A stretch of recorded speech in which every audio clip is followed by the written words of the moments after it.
Let's get into the R2M2 protocol. It's so important you understand the basics of this protocol because this is where the bread and butter is. This is the magic of this particular program. The R2M2 protocol, R2, remove and relax.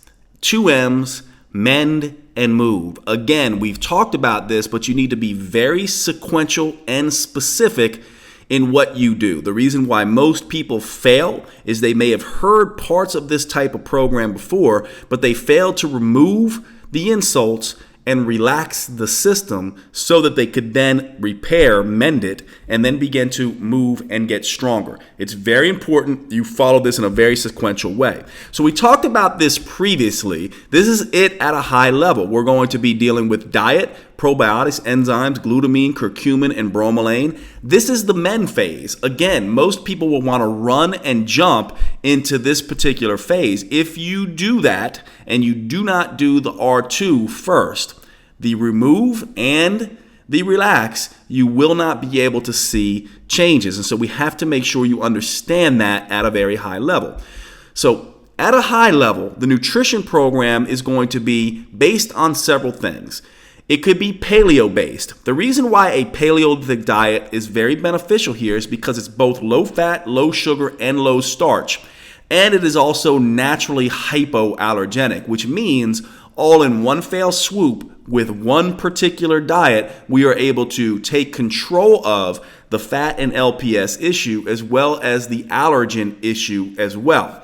However, you can do other things. Remember, this isn't about a one-size-fits-all approach, and there are many different ways to skin this cat, so to speak. Another way that you can go is you can go vegan or vegetarian or pescatarian based.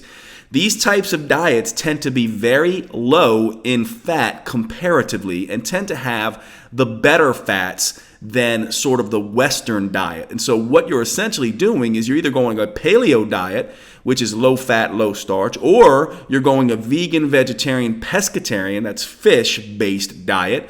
And what you're having is a lot of plant matter and not a whole lot of fat. Or you can go the other way, which is take out a lot of the plant matter and do a keto-based diet. Now, for those of you who know that you have issues like FODMAP sensitivities and you react to a lot of grains and things like that, you may either want to go to a paleo-based or a keto-based diet. If you don't know what FODMAPs are, you probably don't really have an issue with it and you don't need to worry about it. But the point is, you want to be able to find the approach that works best for your psychology and your personal preferences. The other thing is if you're someone who's dealing with lots of digestive disorders and dealing with pain as well, especially if you're dealing with very severe digestive disorders like ulcerative colitis and Crohn's disease, or you're in a significant amount of pain from something like a fibromyalgia and you have a lot of gut upset, you may want to take any of these diets and make them liquid based. But at a high level, you're going to want to choose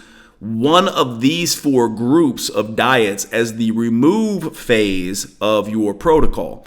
The other protocol that you can use, which is an off-the-shelf protocol designed by Metabolic Effect and works well with any of these, by the way, is the 3-2-1 protocol, 3 meals per day, 2 of them mainly protein or fat-based without any starch, and then 1 of them sort of a regular paleo-based meal. So this would be a combination of some of these. The point is you can use any of these modalities, these nutrition segments to start with.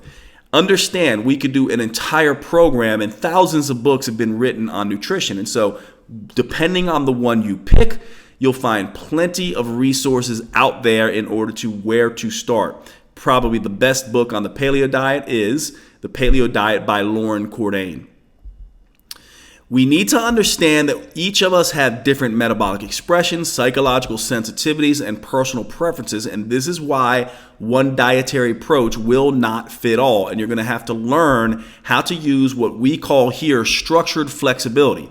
The structure is, of course, going to be this R2M2 protocol followed exactly as it is written, and of course, the flexibility part will be you adjusting based on your own condition, the results that you're getting, and your tolerances and preferences.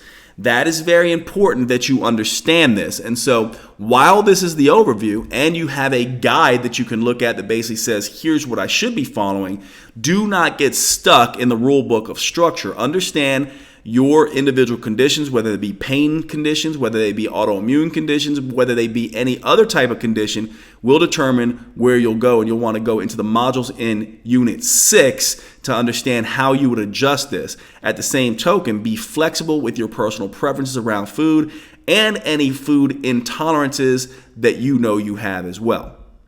Here is the hypoallergenic 3-2-1 protocol so you can see 3 meals per day.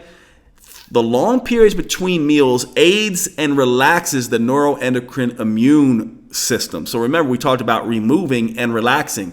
Taking these long periods between meals, every time you eat, your neuroendocrine immune system has to work. For many people, it's never gotten a break. So the 3-2-1 protocol, despite whether you're following a vegetarian, a paleo diet, a keto diet, or a liquid-based diet, is a very good approach to have so that you can calm down the neuroendocrine immune system. But remember, structured flexibility. If you start with 3 meals per day, and that is not satisfying you in terms of your hunger, your energy, and your cravings, you might have to bump to 4, 5, or 6 meals per day. You want to do the amount of eating frequency that keeps you on the program.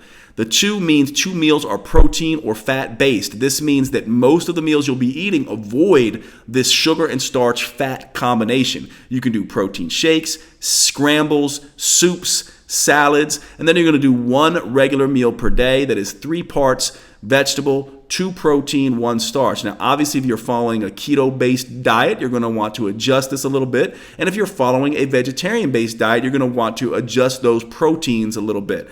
This is important to understand. Hypoallergenic means that we are also taking care not to include common allergens or adjuvants into the program.